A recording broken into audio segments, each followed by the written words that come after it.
ایک اور واقعہ کر کے تھوڑا آگے چلوں گا. حضرت بلال حبشی رضی اللہ تعالیٰ عنہ ایک سچے عاشق رسول تھے. حبشہ سے تعلق تھا ان کا، کالا رنگ تھا، اونٹ موٹے تھے، شکل ان کی عام لوگوں سے مختلف تھی، لیکن عشق میں وہ ڈوبے ہوئے تھے. جب میرے آقا کا انتقال ہو جاتا ہے تو بلال مدینہ چھوڑ دیتے ہیں، برداشت نہیں کر سکتے. بلال چلے جاتے ہیں شام کی طرف. وقت گزرتا جاتا ہے. حضرت عمر بن خطاب رضی اللہ تعالیٰ عنہ کا دور حکومت آتا ہے. ایک دن رات کو آقا نبی صلی اللہ علیہ وسلم حضرت بلال کے خواب میں آتے ہیں اور فرماتے ہیں بلال تم نے ہمارا در چھوڑ دیا، یہ اچھی بات نہیں بلال، یہ کیسی محبت ہے. بلال صبح اٹھتے ہیں، ناؤ دیکھتے ہیں نہ تاؤ دیکھتے ہیں، بھاگتے ہیں، پیدل سفر کیا، کہیں گھوڑا ملا گھوڑے پہ کیا، اور کہیں دن کا سفر کر کے مدینے پہنچتے ہیں. جب بلال مدینے پہنچتے ہیں تو مدینے میں صدا بلند ہو چکی ہے بلال آ گیا. اب وہ قریش کے بڑے بڑے سردار، قریش کے بڑے بڑے لوگ، بڑے بڑے صحابہ بلال کا دیدار کرنے کے لیے آ رہے ہیں، بلال کو دیکھنے کے لیے آ رہے ہیں. صحابہ کی ایک خواہش ہوتی ہے بلال تم اذان کہہ دو. بلال انکار کر دیتے ہیں کہ میں نے انکار کر دیا کہ نبی صلی اللہ علیہ وسلم کے بعد میں کبھی بھی اذان نہیں کہوں گا. حضرت عمر بھی حاضر ہوتے ہیں، پھر انکار کر دیا. اب لوگ کہتے ہیں کہ بلال سے اذان ہم نے سننی ہے، لیکن کون اس کو مجبور کرے. آخر وہ مجبور ہو کے حسن اور حسین کے دربار میں جاتے ہیں. شہزادے ان کے پاس جاتے ہیں، ان سے کہتے ہیں کہ آپ ہی بلال کو مجبور کر سکتے ہیں. جب امام حسن اور حسین بلال کے گھر پہنچتے ہیں، بلال کو پتہ چلتا ہے کہ دونوں شہزادے آ گئے تو وہ گھر کے دروازے سے باہر کھڑے ہو جاتے ہیں. آ کے کہتے ہیں آپ نے کیوں تکلیف کی، مجھے بلا لیا ہوتا، میں آپ کا غلام. نے کہا نہیں، لوگوں کی خواہش ہے کہ آپ ایک دفعہ اذان کہیں، ایک دفعہ آپ اذان کہیں. جب امام حسن اور حسین کہتے ہیں تو بلال انکار نہیں کر سکتے. اب وہی بلال رضی اللہ تعالیٰ عنہ مسجد نبوی میں اسی جگہ کھڑے ہو کے جہاں پہ نبی صلی اللہ علیہ وسلم کے دور میں کھڑے ہو کے وہ اذان دیا کرتے تھے، کھڑے ہو کے اذان دینے لگتے ہیں. اللہ اکبر اللہ اکبر کی صدا بلند ہوتی ہے تو مدینے کی عورتیں بھی رونا شروع ہو جاتی ہیں، بچے بھی رونا شروع ہو جاتے ہیں، مرد بھی رونا شروع ہو جاتے ہیں، کیونکہ نبی صلی اللہ علیہ وسلم کے دور کی اذان واپس آ گئی.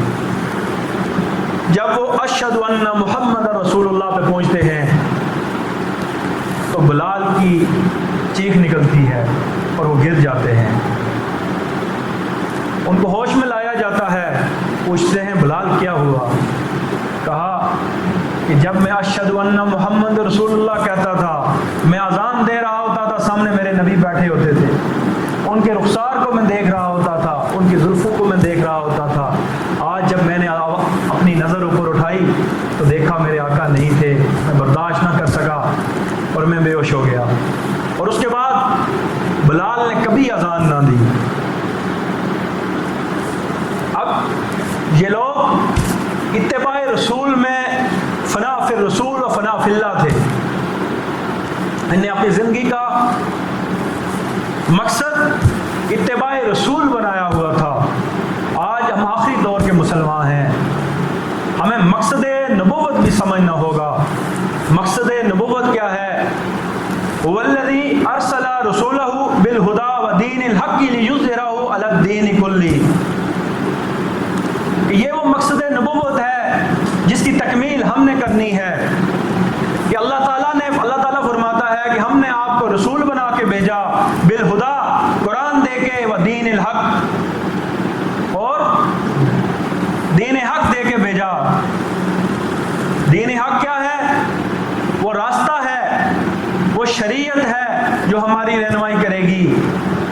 آج ہمارے معاشرے میں دو دین چل رہے ہیں. ہمارا نظام حکومت الگ دین کے تحت چل رہا ہے اور ہم الگ دین کے تحت چل رہے ہیں. ہم نے دین کو مذہب بنا کے رکھ دیا. کبھی دو دین ایک جگہ اکٹھے ہو سکتے ہیں؟ نہیں. آگے فرمایا لیظہرہ علی الدین کلہ، کہ جب تک یہ دین پورے کا پورا غالب نہیں ہو جاتا، میری زندگی میں پورے کا پورا غالب نہیں ہو جاتا. یہ مقصد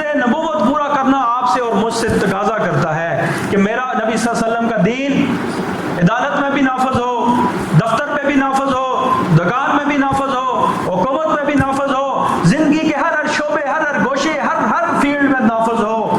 یہی دین کا تقاضا ہے۔ آج ہم بڑھ چکے ہیں، کبھی قوم پرستی کے نام پہ، کبھی علاقہ پرستی کے نام پہ، کبھی زبان پرستی کے نام پہ، کبھی کہا جاتا ہے کہ میں کشمیری ہوں، کبھی کہا جاتا ہے میں پنجابی ہوں، کبھی کہا جاتا ہے میں سندھی ہوں۔ علامہ اقبال نے فرمایا تھا منفت ہے اس قوم کی ایک، نقصان بھی ہے، منفت ہے اس قوم کی ایک، نقصان بھی ہے، سب کا دین امام بھی ہے، حرم پاک بھی، اللہ بھی، قرآن بھی ہے، کچھ بڑی بات تھی جو ہوتے مسلمان بھی ہے۔ کہیں فرقہ بندی ہے اور کہیں ہے ذاتیں، کیا زمانے میں پنپنے کی یہی ہیں باتیں؟ اب ہم دعویٰ کرتے ہیں، پھر ایک دو دفعہ ایک اور شعر ہے کہ شور ہے کہ ہو گئے مسلمان دنیا سے نابود، شور ہے کہ ہو گئے مسلمان دنیا سے نابود، ہم یہ کہتے ہیں کہ تھے بھی کہیں مسلمان موجود، وضع میں تم نصارہ تو تمدن میں ہنود، یہ مسلمان ہیں کہ جنہیں دیکھ کے شرمائیں یہود۔ یوں تو سید بھی ہو، مرزا بھی ہو، اخوان بھی ہو، یوں تو سید بھی ہو، مرزا بھی ہو، اخوان بھی ہو، یہ بتاؤ کہ تم مسلمان بھی ہو۔ اب یہ ہم سے تقاضا کیا جاتا ہے۔ کیا نبی صلی اللہ علیہ وسلم کے دور میں قوم پرستی کا نعرہ لگا؟ حنین کا بڑا مشہور و معروف واقعہ ہے کہ انصار کچھ لوگ، جب مکہ کے لوگوں نے اسلام قبول کیا، حنین کے واقعے کے بعد نبی صلی اللہ علیہ وسلم نے ان کو کچھ مال غنیمت مؤلفۃ القلوب کی مد میں پیسہ زیادہ دیا، اونٹ زیادہ دے دیے، جو نئے اسلام قبول کرنے والے لوگ تھے۔ تو انصار کے نوجوان تھے، ان نے کہا، ہر جگہ اس طرح کے لوگ ہوتے ہیں، انہوں نے کہا کہ قربانیاں دینے کے لیے ہم تو آج اپنے قبیلے والوں کو دیا جا رہا۔ اس طرح کے لوگ بھی اس وقت بھی موجود تھے۔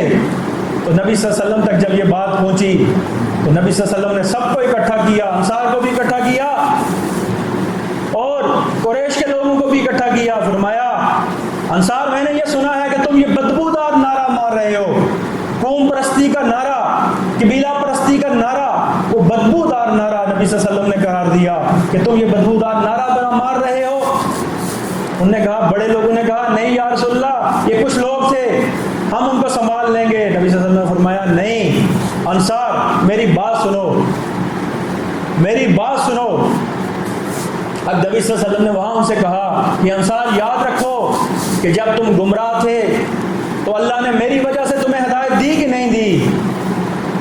جب تم منتشر اور پراگندہ تھے، آپس میں لڑ رہے تھے، میری وجہ سے اللہ نے آپ کو متحد کیا، اور جب تم مفلس تھے، بیکاری بن چکے تھے، اللہ نے میری وجہ سے آپ کی مدد کی یا نہیں کی؟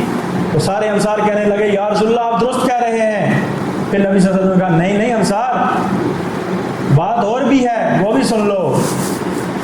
تم یہ مجھے کہہ سکتے ہو، اے محمد، جب مکہ والوں نے تمہیں نکال دیا تو مدد کس نے کی؟ ہم نے کی۔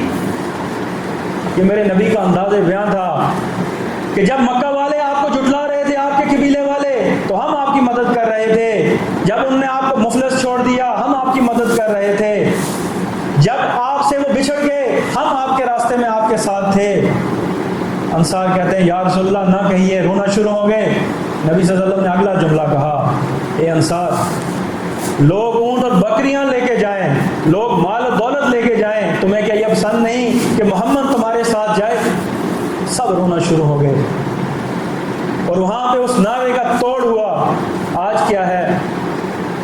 آج ہم بکھر چکے ہیں۔ اسلام کا جو فلسفہ ہے کہ ایک شاعر ہیں نبی صلی اللہ علیہ وسلم کی حمد انہوں نے بیان کیا، مزاحیہ شاعر ہیں، سارے لوگ ان کو جانتے ہوں گے، ان کا نام ہے انور مسعود۔ شاعری مزاحیہ کرتے ہیں، لیکن نعت بھی انہوں نے بڑی پیاری لکھی ہے۔ ان کی نعت کے کچھ اشعار بیان کر کے میں آپ سے اجازت چاہوں گا کہ جب وہ سفر پہ جایا کرتے، جب وہ سفر پہ جایا کرتے، سر پہ ان کے بادل سایہ کرتے، جب ان کا نام لبوں پہ آ جائے، جب ان کا نام لبوں پہ آ جائے، میٹھا میٹھا منہ ہو جائے۔ ان کے بول بہاروں جیسے اور صحابہ ستاروں جیسے، ان کے بول بہاروں جیسے اور صحابہ ستاروں جیسے، ان سا پیارا اور کوئی نہیں، ان سے بچھڑ کے لکڑی روئی۔ پھر فرمایا مکہ والوں کی بدقسمتی پہ آگے جا کے انہوں نے فرمایا کہ مکہ والوں نے میرے نبی کو نکال دیا تھا اور مدینے والوں نے قبول کر لیا تھا۔ تو فرمایا کیسے لوگ تھے مکے والے، کیسے لوگ تھے مکے والے، روح کے اندھے دل کے کالے، کیسے لوگ تھے مکے والے، روح کے اندھے دل کے کالے، راس نہ آئی انہیں روشنی، راس نہ آئی انہیں چاندنی، راس نہ آئی انہیں چاندنی، چاند کو شہر بدر کر ڈالا۔